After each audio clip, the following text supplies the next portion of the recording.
তিনি সিজদায় যেয়ে পড়তেন সুবহানাকা আল্লাহুম্মা রাব্বানা ওয়া বিহামদিকা আল্লাহুম্মা ইগফিরলি। এটা জানিই না আমরা অনেকে।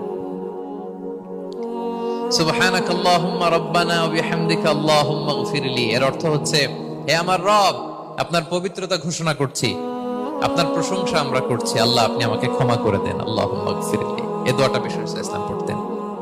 এছাড়াও বিষ্ণু পড়তেন সুবহুন কুদ্দুসুন রব্বুল মালাইকাতি ওয়ার রূহ, সকল ফেরেশতাদের অধিপতি রব, সবচেয়ে বড় ফেরেশতা যার 600 পাখা, জিবরাইলের রব, সেই রবের প্রশংসা আমি করছি। তিনি সুবুহ, তিনি কুদ্দুস, তিনি মহাপবিত্র, the most pure, the most high. এভাবে বিষ্ণু ইসলাম আল্লাহর প্রশংসা করতেন। তিনি আরো পড়তেন আল্লাহুম্মা ইগফিরলি যুনুবি কুল্লাহ দিক্কাহু ওয়া জুল্লাহ আউওয়ালাহু ওয়া আখিরাহ আলানিয়াতাহু ওয়া সিররাহ। আল্লাহ আপনি আমার গুনাহ মাফ করেন, ছোট গুনাহ বড় গুনাহ, প্রকাশ্য গুনাহ